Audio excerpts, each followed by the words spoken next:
ஆண்டவராய் இயேசு கிறிஸ்துவின் நாமத்தினாலே உங்கள் அனைவருக்கும் அன்பான நல்வாழ்த்துக்களை இன்றைக்கு தெரிவித்துக் கொள்கிறேன்.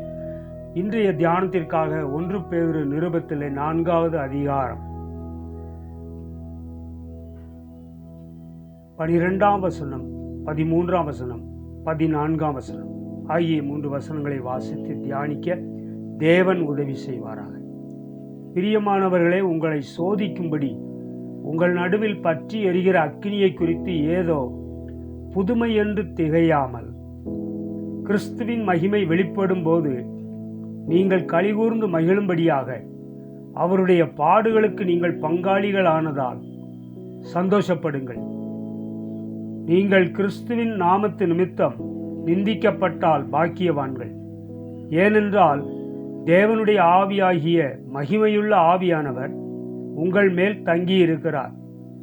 அவர்களாலே தூஷிக்கப்படுகிறார், உங்களாலே மகிமைப்படுகிறார்.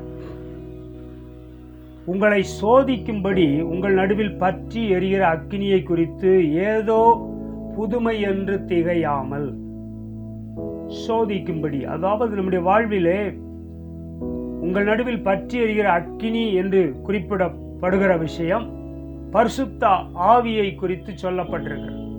பரிசுத்த அக்கினி, ஆண்டவர் இயேசு சொல்லும் பொழுது, நான் பூமியிலே அக்கினியை போட வந்தேன், அது இப்பொழுதே பற்றி எரிய வேண்டும் என்று விரும்புகிறேன் என்று சொன்னார். அந்த அக்கினி பரிசுத்த ஆவி என்கிற அக்கினி, பரிசுத்த ஆவியின் அபிஷேகம் என்கிற அக்கினி என்பதை நாம் அறிந்து கொள்ள வேண்டும்.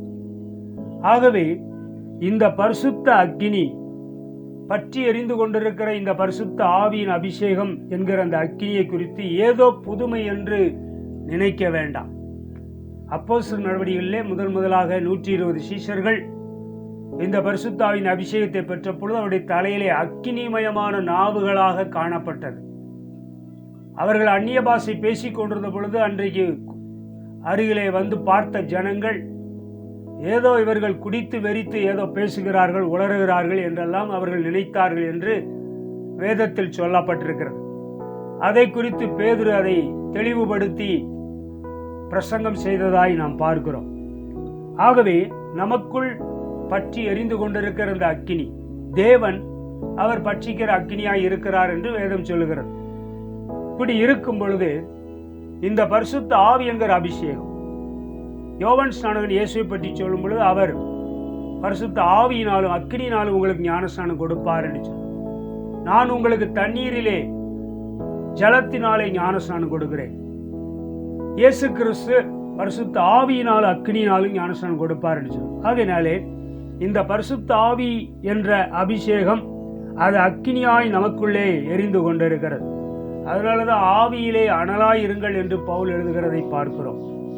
இப்படி இருக்கும்போது அதை குறித்து ஏதோ புதுமையான விஷயம் என்று நினைக்க வேண்டாம். ஏனென்று சொன்னால் அது யோவேல் தீர்க்கதரிசியினால் சொல்லப்பட்டது அன்றைக்கு நிறைவேறிற்று.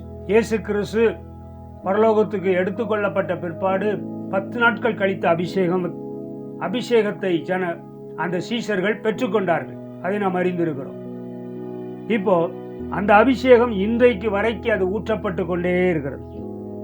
எதற்கென்று சொன்னால், கிறிஸ்துவின் மகிமை வெளிப்படும் போது நீங்கள் களிகூர்ந்து மகிழும்படியாக அவருடைய பாடுகளுக்கு நீங்கள் பங்காளிகளானதால் சந்தோஷப்படுங்கள்.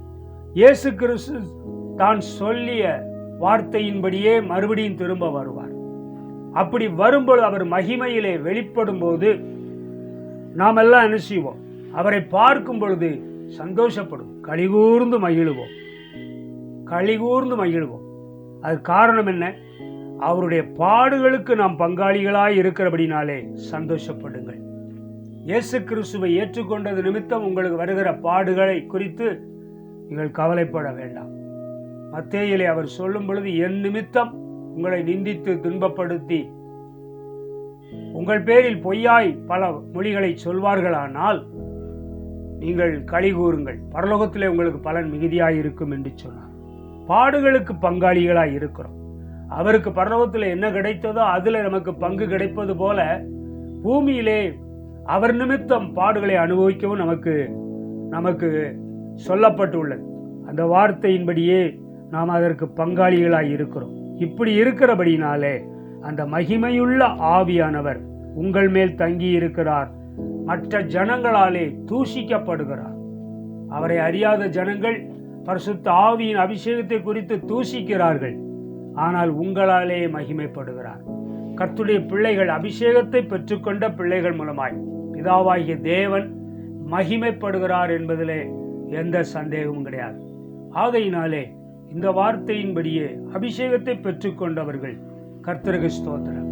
கிறிஸ்துவின் நிமித்தம் பாடுகளை அனுபவித்தால் நாம் சந்தோஷப்பட்டு களி கூறுவோம். அவரை பார்க்கும் நாளிலே நாம் மகிழ்ந்திருப்போம். கர்த்தர் தாம் இந்த வார்த்தைகளை ஆசீர்வதிப்பாராக. நல்ல தேவனை நாங்கள் உம்மை துதிக்கிறோம், ஸ்தோத்திரிக்கிறோம். இந்த நாளுக்காய் நன்றி சொல்கிறோம். இந்த வார்த்தைகளுக்காய் ஸ்தோத்திரம். இந்த வார்த்தைகளை கொண்டு எங்களை பலப்படுத்துகிறதற்காய், உற்சாகப்படுத்துகிறதற்காய் ஸ்தோத்திரம். ஆவியின் அபிஷேகத்தை, அந்த அக்கினியை பெற்றுக்கொள்ள எங்கள் ஒவ்வொருவருக்கு நீர் கிருபை தாரும். தொடர்ந்து ஆவியிலே அனலாய் இருக்க எங்களுக்கு நீர் உதவி செய்யும்.